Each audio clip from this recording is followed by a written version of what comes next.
It was upset week in the NCAA. We have a happy correction today, and Tom Forster is back. Yes. It's January 19th, 2026. Welcome to GymCastic, the #1 gymnastics podcast in the galaxy. I'm Jessica. I'm here with Spencer from the Balance Beam Situation, and we have 4 podcasts for you this week. That's right, because that's how we're honoring Martin Luther King, with the headlines about policies, with the Heated Rivalry Gymnastics Edition podcast, because honoring everything that Martin Luther King stood for. Then we have fantasy later this week, and then Sunday we have college and cocktails. So let's start with the headlines. I want to start with a correction first. I am so happy to make this correction. I had a lovely conversation with National Gymnastics Association representative, and I am so happy to report that you can't just get suspended by Safe Sport and then go there because, quote, anyone who has been banned from any organization and or denied a Safe Sport certification will be prohibited from obtaining an NGA membership, and that includes gym ownership. So that is great, and I'm so happy to report that correction. It is wonderful. Let's talk about the NCAA upsets. Huge upsets everywhere this week. Upsets plural? Tell me, because I know we had Georgia beat LSU, which was a very big deal. Stanford beat UNC, but I wouldn't characterize that as an upset. Minnesota, Michigan. True. That wasn't a fair. Yes. Minnesota. Okay. Yeah. After Michigan's first meet, which was very strong. Yeah. Yes. So that was another big one. And then Iowa beat Michigan State then too? Oh, that's true. Okay. Yes. Yeah. I'll go there. I'll go on this journey. Yeah. I'll go on this upset journey. Yes. And then NC State beat Clemson. So this is mine. That's a here or there. It was kind of a controversial meet though. Yeah. At the end with the scoring for Clemson on Beam. Yeah. I mean, yeah. I feel like NC State always has such amazing gymnasts, but they don't have enough of them all at once. It's like one of those things. The trouble of being a team that's ranked like 23rd or something. Yeah. It's like the depth problem. So, but they're one of my favorite teams. So, okay. But the big upset, which we talked about on College and Cocktails this week, was Georgia beat former Georgia head coach Jay Clark's LSU team, who were national champions 2 years ago, and now they have been beat. So that was the biggest upset, and we've been waiting for the Cecile effect to take effect, and I think that that was what happened this week. Yeah, I mean, an upset based on rankings and history.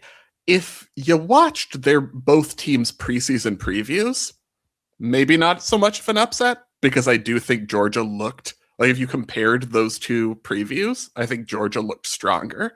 But yeah, it's been many years since Georgia was, actually the stronger team than LSU, which was historically the way it went through all, the history of the Suzanne and Dede eras. Georgia was the stronger team. I was reading back, there was one time where LSU beat Georgia at home during those days. It was like a huge deal. Huge. That LSU beat Georgia in that. And it was funny to read that article because they were talking about the attendance, and they were like, it was an amazing, one of our highest ever attendances, like 4,000 people came to an LSU meet. And I was like, how things have changed. Yeah. Oh, so changed. So Florida remains at the top despite a very close. They almost lost the meet, came down to the last routine. Oklahoma's in second. Alabama moves up to third now. LSU down to fourth. Georgia fifth. UCLA also tying Georgia for fifth now. For fifth, yeah. So it's getting exciting. I love this when there's upsets and things are moving around a ton.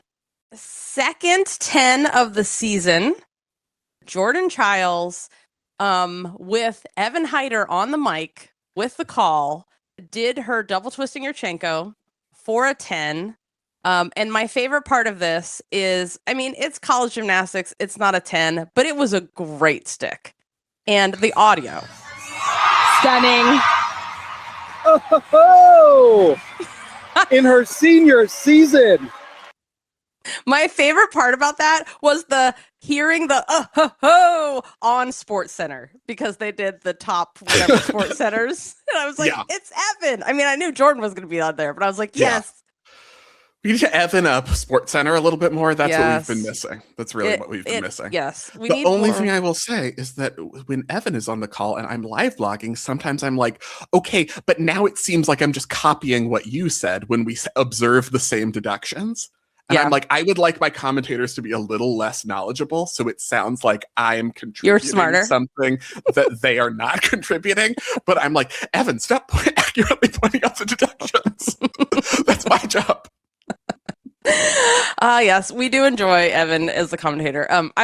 This is so great for Jordan. So stoked for her. And what a great stick. It's a really strong great. vault. I think if you were taking, a critical eye to college gymnastics, which does not happen in practice, you would say she has a leg separation in twist that if that were a Yurchenko full, you'd say, I want to see that deducted. So I think there's some degree of difficulty forgiveness there that you're not taking a leg separation deduction on the twist. But in terms of stick, like my ideal world, that's a legit 995. Like if I in charge of college gymnastics scoring, but that's pretty good as far as 10s go, because usually I'm like 9.8, 2.5, 9.7. That's what a 10 should be. So it's like, yeah, I think there's a little difficulty forgiveness, but that's it's a really strong vault. Very Kayla Williams 2009 Worlds. That's what I immediately thought of when she stuck her Yurchenko double full as her second vault when she won the world title.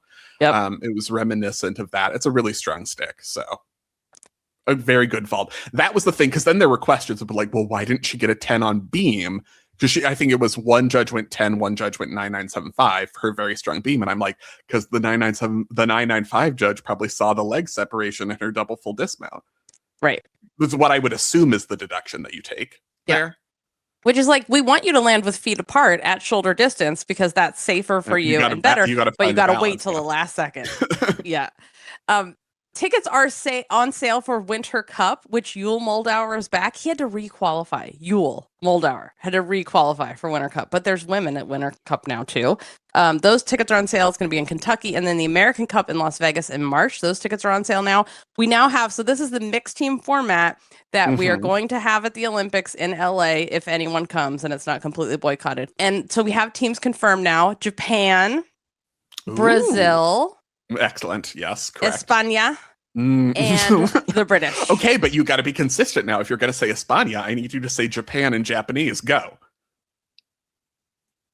Oh, too long. You took too long. God, I don't even know. Wait. Oh, no. I'm going to have to work on that. I'm going to have to be able to say Brazil. I can say that. Yeah, the British, no, I'm not gonna. Oh, you're not gonna adopt a British accent to say Great Britain? Because you always say it's racist, but white people can't be racist against white people that oppress them. As if it is an Irish person, I'm entitled. Yeah, I mean, I feel like your Irish heritage entitles you to criticize the British at any moment. A lot, needed. yes. Yeah. Even though the actual Irish who were born there, just like, you're not fucking Irish, but my genes say otherwise. Your genes and your last name says otherwise. My blood sugar otherwise. Medication says otherwise. My last name that no one can spell or pronounce. Okay, we are going to talk about Tom Forster being named to the selection committee. Is it 2019 again? But before we talk about that, we have some updates for you. Starting with College and Cocktails this week. It's brunch and a show. UCLA against Michigan State. It's going to be on Big Fox, Sunday, January 25th. So our show will be after the meet. So we're estimating like noon Pacific, 12 p.m. Pacific. But, once the meet is done, we're going to hop on and talk about it. Talk about UCLA, talk about Michigan State. This week's cocktail is called the Ignore the Scoring. The full menu is in the forum. I don't know if I can do it, though. You can ignore the scoring. We'll see. I'm very good at it. I don't know if I can do it. No. I think the ignore the scoring drink sounds great. Yes. The concept of ignoring the scoring, I feel like that drink sounds more like we need to talk about the scoring. You watched the scoring and now you need this cocktail. Yeah. I do expect you to have this cocktail because it is brunch. So I never have the cocktail. I always have the mocktail version. Okay. This peer pressure. I It's think you really need to do unhealthy it. for me. Live show tickets are available now with our season pass. So we have 4 live shows a year. We hope to have one coming up in March. And then we already have our beautiful theater reserved for NCAA championships. So if you buy the season pass, you get 4 shows for the price of 3. And if you want to come in person, you can upgrade your ticket at any time to in person. So you can check that out. And you get that discount only offered to Club Gym Nerd members and only available to them.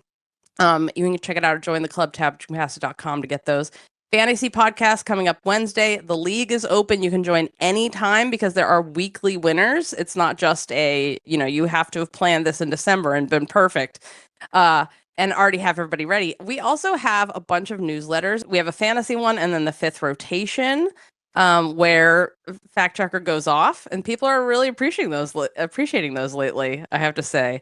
And then we have merch. So I am repping some of our merch today. So you can let everybody know that you're a gym nerd, that you love gymnastics, that you love college gymnastics, that college gymnastics should be for everyone. Check out the store at gymcastic.com. Let's talk about this leadership situation because we got the International Elite Committee minutes. We were missing about 3 months. They've finally been approved and we're up. And we discovered that Tom Forster has been voted onto the selection committee, which is shocking. Okay. Mm-hmm. Yeah. So I emailed USAG with some questions. One was there's been so many athlete complaints about him.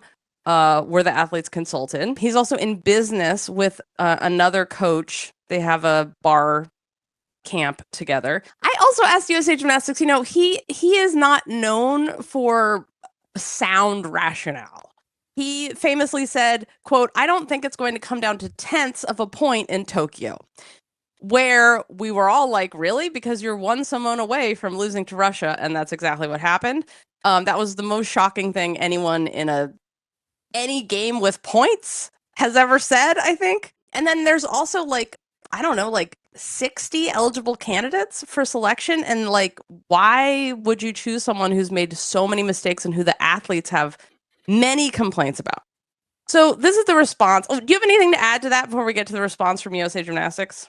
I don't think so. I mean, you Did I cover first it all? asked me why do you think they would have hired Tom Forster? And I was like, trolling. It was trolling us, probably, right? Like, trolling is the main reason. But no. And just so you know, I've heard direct complaints from athletes about Tom Forster. The athlete rep is the one who's seconded the motion. Can you read this response from USA Gymnastics? The IEC gave the following consideration in selecting Tom Forster. He serves as a coach representative, ensuring coaching perspectives are appropriately represented, possesses strong knowledge of internal performance statistics and trends, brings a highly analytical approach to athlete evaluation and selection, is well-versed in the current national team athlete roster and depth, serves on the national coaching staff while remaining unaffiliated, supporting objectivity and impartiality. So the biggest thing that I had a question about is they said they did contact and consider coaches from a list that they have, but we don't know if that was every single coach or athlete eligible. And I'm like, so you have to have been a World, Olympic, or Pan Am coach. I mean, they want a coach. I don't think it specifically says that this position has to be a coach, actually. So that would open it up to another, 60 people. But they don't want someone unaffiliated, so you don't have an elite in the system. Right. Or you don't own a gym where an elite is currently competing. So that would Which does eliminate a lot of possibilities of coaches we know who are all, or who don't want to take on this position because they're like, I might have. Yeah. I am interested in continuing to coach elites. So maybe in 2 years I have, an elite. I'm coaching an elite who might be a part of this process, and then I have to recuse myself anyway. I think there's also a lot of gymnast coaches who have competed in Olympic or World Championships who are coaches now who don't have an elite who would qualify for this. But anyway, the big thing is that we didn't get any info on whether or not this cleared conflicts. And I'm like, how does this clear conflicts when the person that owns a business with, this person is the one that nominates them? I mean, the biggest thing for me is like, how do you have someone where the athletes once proposed doing a vote of no confidence when he was the national team, when he was the national team coordinator? How do you select that person? It didn't happen in the end, but like, come on. And did Jesse DeZiel, who is a college coach and is the athlete rep, reach out to the athletes who were on the team, national team, senior elites when he was coordinator and ask them that? So I think this is not the end of this. I think we'll hear more because I think that this has really stirred up some anger about why are we doing the same old stuff. Mm-hmm. Get ready for all-around standings world's team in 2026. So yeah. Okay. So we also had a bunch of drama happen at Buckeye, which is a gym that's had many elites, including Nia Dennis, Chiles Jones for before she Gabby moved. Douglas. Gabby Douglas in her second Olympics. Many elites have gone through that gym. And Kitty Carpenter, who is the chair of the International Elite Committee that we were just talking about that voted in Tom Forster, and then Charlie Tamayo, gymnast who defected from Cuba. They were both fired last week, according to a letter from the Buckeye owner. And the owner cited a Safe Sport investigation as the reason for the firing. And the reason this came to our attention is because if there was a Safe Sport investigation, Kitty is the chair of the IEC. And so last week I reached out and asked, hey, is Kitty still the chair? And what about a Safe Sport investigation? And they responded and said that Kitty remains in the chair position. And, I also reached out to Safe Sport. They, of course, do not confirm investigations or complaints. But I did confirm with USA Gymnastics that per USAG policy, they can remove a director or someone in a leadership position at their discretion if there's no public sanction. So the public sanction means they're on that Safe Sport list somewhere, even if it's, they have to be supervised at all times or whatever. But I can understand USA Gymnastics' frustration if they don't know if there's an investigation and they don't know about it because they only know if it's USA or Safe Sport won't confirm anything. So yesterday, we got another letter from the owner of Buckeye, which I've posted on our socials. And the Buckeye owner has hired both Kitty and Charlie back. Kitty got a promotion. The owner apologized and said specifically there's no investigation with the Center for Safe Sport. Remember, there's USA Gymnastics Safe Sport, then there's the Center for Safe Sport. So that's the latest on that situation. It seems like there's a lot of issues, I would say, at the gym. This is a lot of tumult to be happening in 1 week. We just want to clarify a couple things from the College and Cocktails update on the interview Alphonse gave on TV, which could have been a violation of Safe Sport suspensions. One, you can see Armene going inside Gage. You can see Armene walking towards the entrance, but we don't actually see her walk inside. If she enters the building, regardless of contact, that appears to be a Safe Sport violation. We also said Alphonse did the interview inside the gym. He did it inside a gym, but it could have been their adjacent building, Bump City. We think that might be why Safe Sports' reply to us mentioned the phrasing of how the NGB defines participation. We continue to seek clarity on these things for the protection of everyone, for those trying to follow the rules, and those with the responsibility to enforce them. Okay, so we are going to see you guys in a second. We're recording our Heated Rivalry Gymnastics version episode. And if you don't know what this is, let me just tell you, you're going to want to watch this show, and we're going to talk about what we would do if we would make it a gymnastics Heated Rivalry and discuss it at length. And Kentucky have already posted a video about this, the Kentucky gymnasts in the locker room, and Coco, the tennis player, has also talked about this. We are preaching the gospel, basically, of Heated Rivalry right now. And we're going to talk about it in the next podcast. But if you're going to join us for College and Cocktails, we'll see you for brunch and a show Sunday, January 25th, noon, UCLA, Michigan on Big Fox. Remember, you can get our live show season pass right now. You can also watch the Cecile replay of that live show because that live show has all the tea, you guys. Remember to take off on gay, split on rights, and we'll see you on the Heated Rivalry podcast next. Thanks for listening.